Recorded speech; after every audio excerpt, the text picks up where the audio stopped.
साथियों, एक जमाना हमने देखा है 2G के लिए हम कैसा संघर्ष करते थे। आज हर उपकरण में हम देख रहे हैं, हम तेजी से आगे बढ़े और 5G जिस तेजी से पूरे देश में रोल आउट हुआ, हिंदुस्तान के करीब करीब सभी क्षेत्रों में 5G पहुंच गया।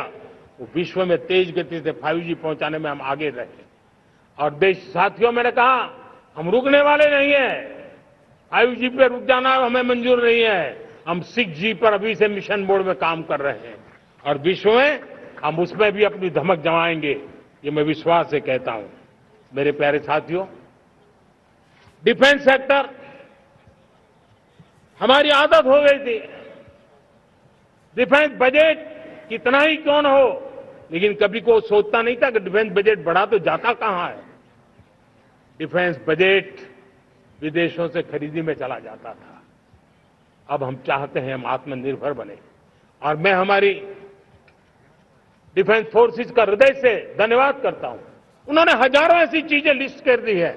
उन्होंने तय किया है कि हम विदेश से नहीं लाएंगे। राष्ट्र के लिए जीना क्या कहते हैं, ये हमारे सेना के जवानों ने दिखाया है और उसके कारण डिफेंस के सेक्टर में हम आत्मनिर्भर होते चले जा रहे हैं। आज डिफेंस मैन्युफैक्चरिंग में भारत की पहचान बनी है और मैं आज खुशी से कह सकता हूं कि जो देश कभी डिफेंस की हर छोटी मोटी चीज बाहर से लाता था, आज धीरे धीरे दुनिया के कई देशों में हम जो डिफेंस के इक्विपमेंट मैन्युफैक्चर कर रहे हैं वो हम एक्सपोर्ट करने लगे हैं।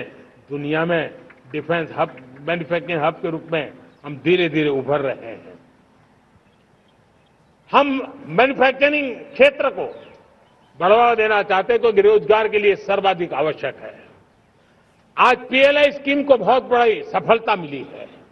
FDI रिफॉर्म्स, उसने भी हमें बहुत बड़ी ताकत दी है। MSMEs को बहुत बड़ा बल मिला है। नई व्यवस्थाएं विकसित हुई है और उसके कारण हमारा मैन्युफैक्चरिंग सेक्टर, हम दुनिया का एक मैन्युफैक्चरिंग हब बने। जिस देश के पास इतनी नौजवान शक्ति हो, जिस देश के अंदर ये सामर्थ्य हो, हम मैन्युफैक्चरिंग की दुनिया में भी इंडस्ट्री 4.0 में हम बहुत बड़ी ताकत के साथ आगे जाना चाहते हैं और इसके लिए आवश्यक स्किल डेवलपमेंट, उस पर भी हमने बल दिया है और स्किल डेवलपमेंट में भी हमने नए मॉडल तय किए हैं। हमने जन भागीदारी को जोड़ा है ताकि तुरंत रिक्वायरमेंट के अनुसार स्किल डेवलपमेंट हम कर सके। और मुझे विश्वास है, मैं लाल किले की प्राचीर से कह रहा हूं, वो दिन दूर नहीं होगा जो भारत इंडस्ट्रियल मैन्युफैक्चरिंग का हब होगा। दुनिया उसकी तरफ देखती होगी। आज विश्व की बहुत बड़ी कंपनियां भारत में निवेश करना चाहती हैं। ये चुनाव के बाद मैंने देखा, मेरे तीसरे कार्यकाल में जितने लोग मुझसे मिलने के लिए मांग कर रहे हैं वो ज्यादातर निवेशक लोग हैं, विश्व भर के निवेशक हैं। वो आना चाहते हैं, भारत में निवेश करना चाहते हैं। ये एक बहुत बड़ा गोल्डन अपॉर्चुनिटी है। मैं राज्य सरकारों से आग्रह करता हूं कि आप निवेशकों को आकर्षित करने के लिए स्पष्ट नीति निर्धारित कीजिए, गुड गवर्नेंस का आश्वासन दीजिए, लॉ एंड ऑर्डर सिचुएशन के लिए उनको भरोसा दीजिए। हर राज्य एक तंदुरुस्त स्पर्धा में आगे आए।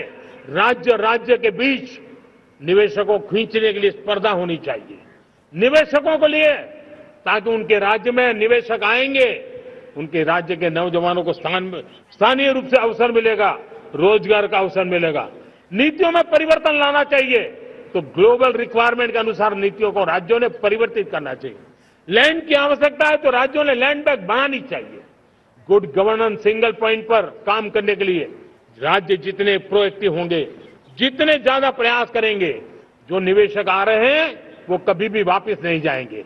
सिर्फ भारत सरकार से काम ये होता नहीं है, राज्य सरकारों की बहुत बड़ी आवश्यकता होती है क्योंकि जो भी प्रोजेक्ट लगने वाला है उस राज्य में लगने वाला है, उसको हर राज्य के साथ रोजमर्रा का काम पड़ता है।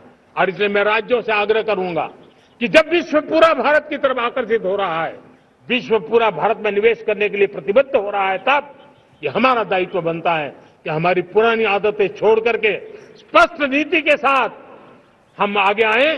देखिए, आपको परिणाम अपने राज्य में दिखाई देगा और आपका राज्य भी चमक उठेगा, ये मैं आपको विश्वास देता हूं।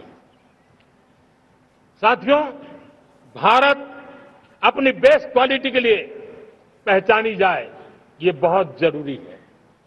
अब विश्व के लिए हमें डिजाइन ऑफ इंडिया का क्षेत्र, डिजाइन इन इंडिया, इस पर हमने बल देना है। हमें कोशिश करनी है अब इंडियन स्टैंडर्ड इंटरनेशनल स्टैंडर्ड बनने चाहिए। इंडियन स्टैंडर्ड इंटरनेशनल स्टैंडर्ड बनेंगे तब हमारी हर चीज को सहजता से मोहर लग जाएगी और ये हमारे प्रोडक्शन की क्वालिटी पर निर्भर करेगा, हमारी सेवा की क्वालिटी पर निर्भर करेगा, हमारे अप्रोच की क्वालिटी पर निर्भर करेगा और इसलिए हमें क्वालिटी पर बल देकर के आगे बढ़ना है। हमारे पास टैलेंट है, डिजाइन के क्षेत्र में हम दुनिया को बहुत कुछ नया दे सकते हैं। डिजाइन इन इंडिया, इस आह्वान को लेकर के हमें अब आगे चलना है। Design in India and design for the world, इस सपने को लेकर के चलना है। मैं देख रहा हूं गेमिंग की दुनिया का बहुत बड़ा मार्केट खड़ा हुआ है, लेकिन आज भी गेमिंग की दुनिया पर प्रभाव, खास करके उन खेलों को बनाने वाले लोग, प्रोडक्ट करने वाले लोग, विदेशी कमाई होती। भारत के पास बहुत बड़ी विरासत है। हम गेमिंग की दुनिया में बहुत नई टैलेंट को लेकर के आ सकते हैं। विश्व के हर बच्चे को हमारे देश की बनी हुई गेमिंग की ओर आकर्षित कर सकते हैं। मैं चाहता हूं कि भारत के बच्चे, भारत के नौजवान, भारत के आईटी प्रोफेशनल्स, भारत के एआई के प्रोफेशनल्स, वे गेमिंग की दुनिया को लीड करें। खेलने में नहीं, गेमिंग की दुनिया में हमारे प्रोडक्ट पूरे विश्व में पहुंचने चाहिए और पूरी दुनिया में हमारे एनिमेटर्स काम कर सकते हैं। एनिमेशन की दुनिया में हम अपनी दाग जमा सकते हैं। हम उस दिशा में काम करें। मेरे प्यारे देशवासियों,